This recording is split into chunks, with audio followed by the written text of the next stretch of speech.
할렐루야. 2월 27일 새벽 기도회를 드리겠습니다. 오늘 설교 본문은 말씀의 시냇가로 돌아오라.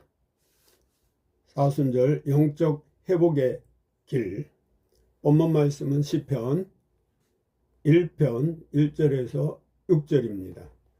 말씀을 낭독해 주시기 바랍니다.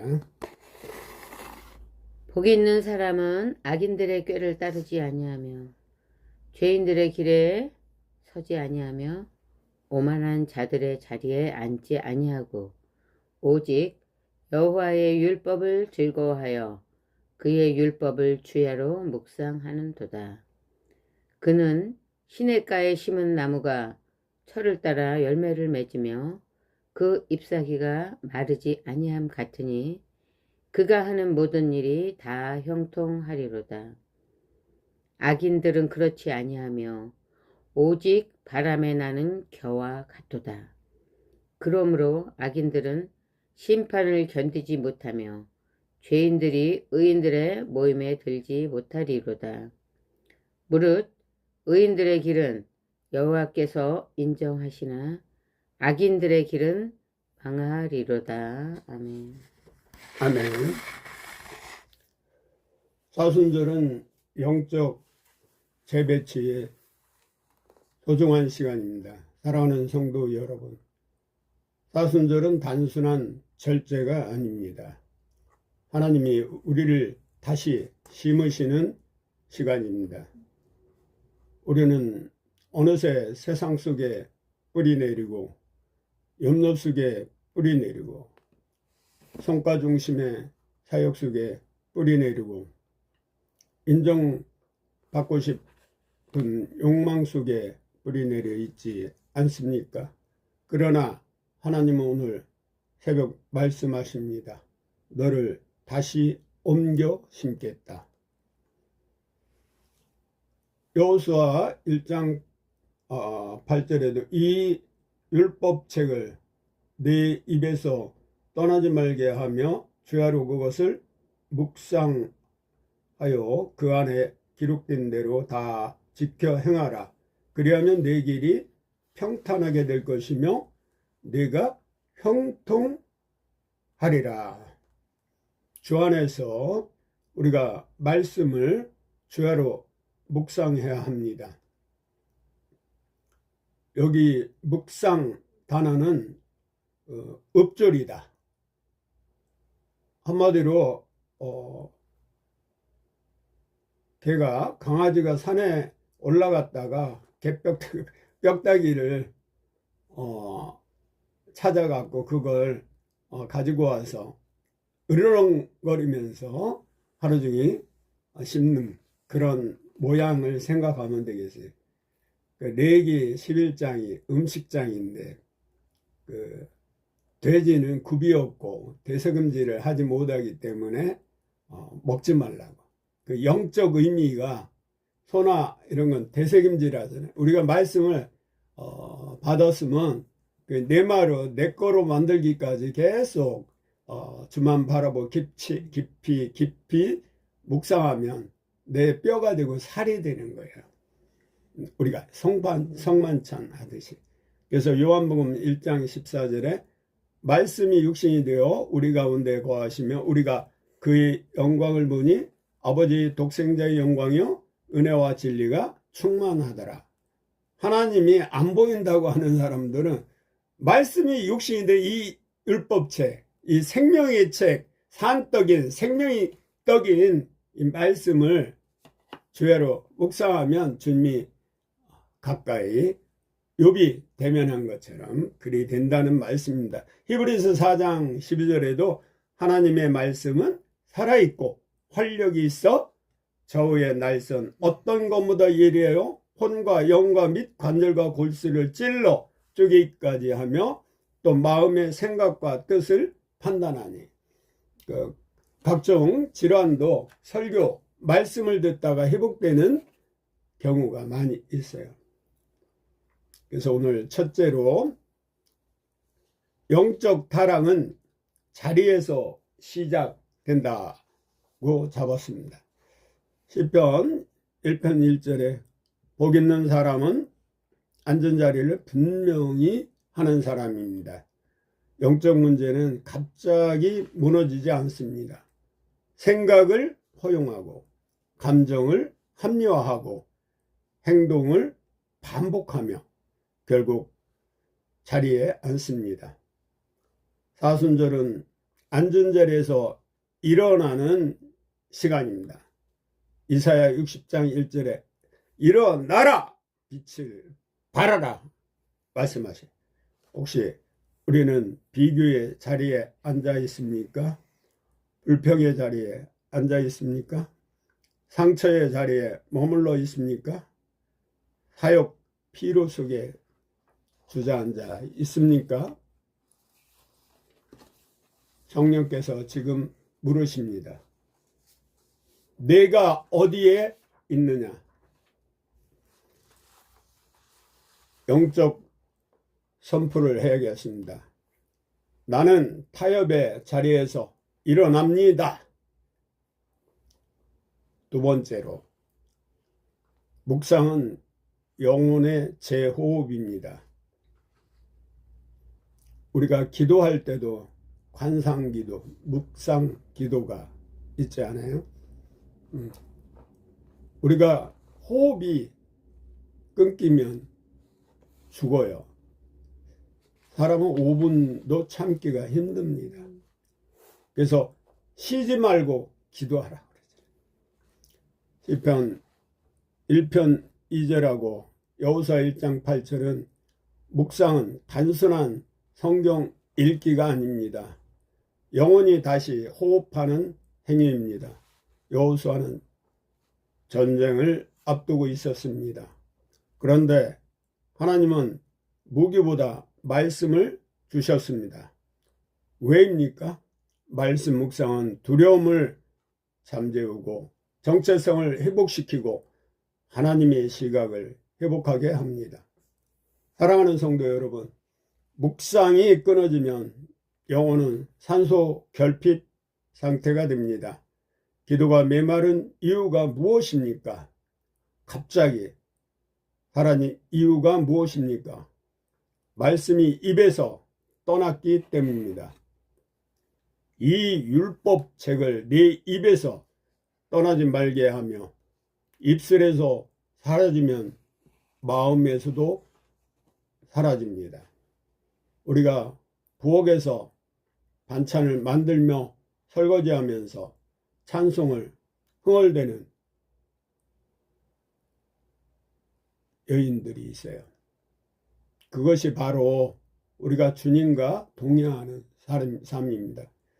잠언 16장 24절에도 선한 말은 꿀송이 같아서 마음에 달고 뼈에 양약이 되느니라.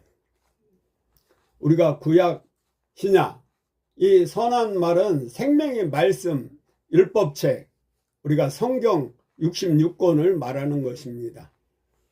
그래서 창세기 1장 1절 태초의 말씀이, 요한복음 1장 1절에도, 요한일서 1장 1절에 태초의 말씀, 케리그마, 로고스라고 그러죠. 우리가 예수님이 그 주인공이에요. 이 성경에서 말하는 말씀은 히브리어로 우리가 케리그마, 헬레어는 로고스로 가장 흔한 번역이죠. 영적으로 적용해야 합니다. 오늘부터 사순절 40일 동안 하루 한 구절이라도 입술로 고백하십시오.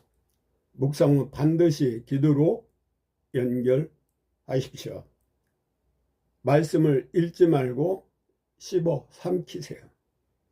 가장 좋은 기도는 말씀을 가지고 선포하듯이, 그러면 하나님도 그 말씀에 응답하십니다. 예화를 들어보겠습니다. 사막과 관계수로 이스라엘은 전체 일부가 땅이 사막으로 되어 있습니다. 그러나 수로가 연결되면 사막이 정원이 되고 농원이 됩니다. 그래서 물이 별로 없는데도 불구하고 지중해에서 물을 끌어다가 농사를 져서 수출까지 하기도 합니다.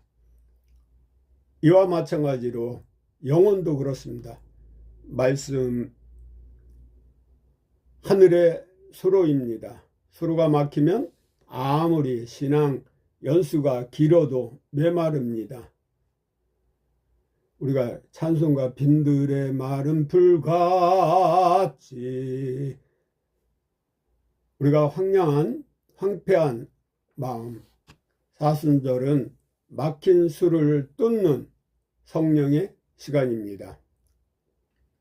세 번째로, 말씀에 뿌리 내리면 반드시 열매 맺는다는 말씀입니다.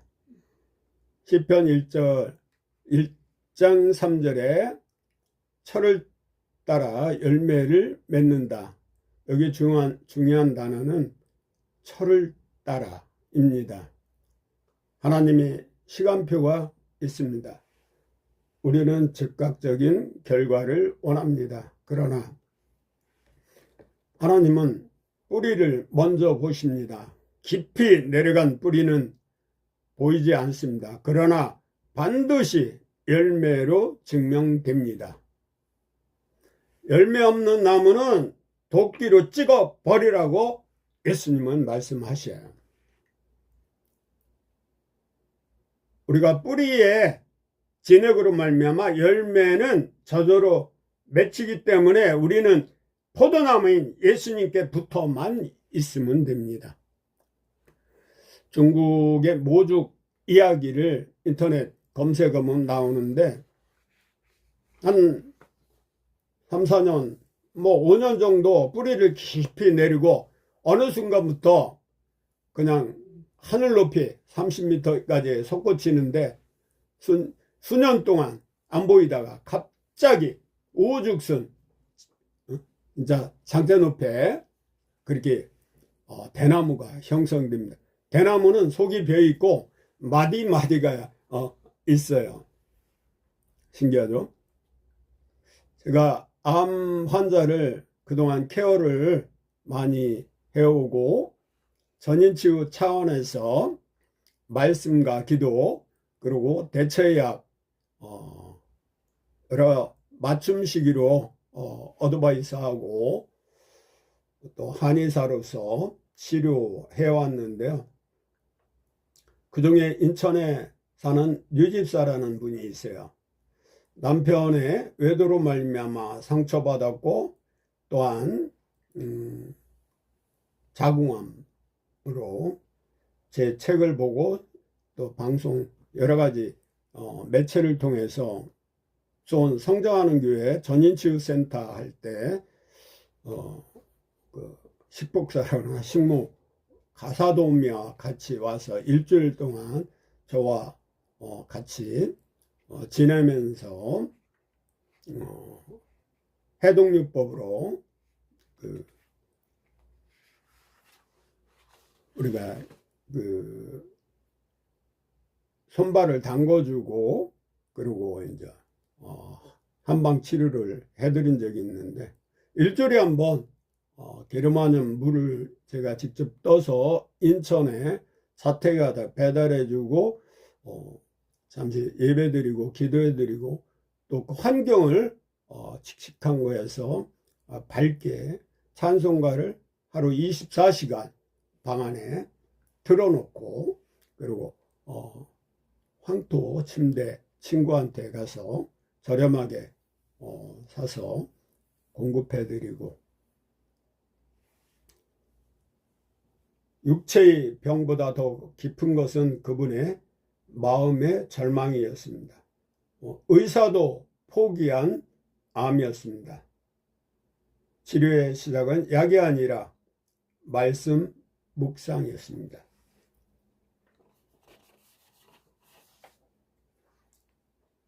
이사야 41장 10절에 두려워하지 말라 내가 너와 함께함이라.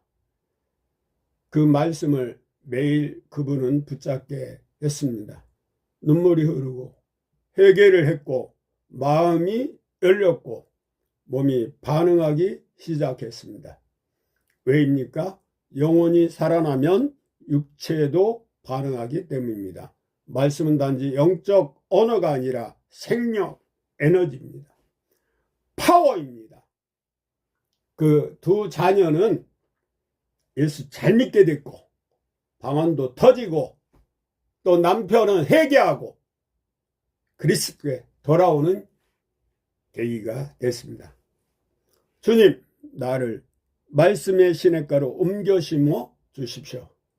나는 타협의 자리에서 일어납니다. 나는 말씀을 즐거워합니다. 나는 주야로 묵상합니다.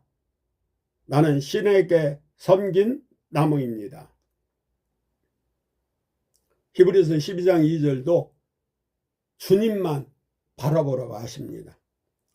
치유와 회복에 적용하면 사순절은 단순한 금식, 절제의 시간이 아니라 영적 독소 제거의 시간입니다. 비교해서 상처, 분노, 사역, 비록 이 모든 독소에서 말씀은 해독제이며 해방시키는 길입니다. 결론적으로 형통의 진짜 의미는 우리가 복의 근원들이 예수님을 만나고 여호수아 1장 8절에 형통은 돈이나 규모가 아닙니다. 우리가 복도 마태복음 5장 3절에서 10절 보면 팔복에는 심령이 가난한 자는 시작해서 8가지 복을 우리가 마음판에 새겨야겠습니다. 하나님 뜻과 일치하는 삶, 그것이 형통입니다. 에녹이 300년 동안 하나님과 동행하고 죽음을 맛보지 않고 영원한 하늘나라에 올라가지 않았습니까? 사순절 40일 후 우리는 달라져야 합니다. 변화받고 변화시키는 자가 되어야 됩니다. 말씀이 흐르는 사람, 기도가 살아 역사하는 사람, 열매 맺는 기도가 있는 그러한 사람이 성도가 그리스도인이 되어야겠습니다. 이것으로 설교를 마치고 기도하겠습니다. 주님, 우리를 다시 심어 주옵소서. 메마른 영혼을 다시 살려 주옵소서. 말씀을 즐거워하게 하옵소서. 묵상이 끊어지지 않게 하옵소서. 우리 교회를 시냇가에 심으시고 가정을 시냇가에 심으시고 사역을 시냇가에 심어 주옵소서. 저를 따라 열매 맺게 하옵소서. 형통이 복이 임하는 가정 되게, 사회 되게, 국가 되게 하옵소서. 예수님의 이름으로 감사 기도합니다. 아멘.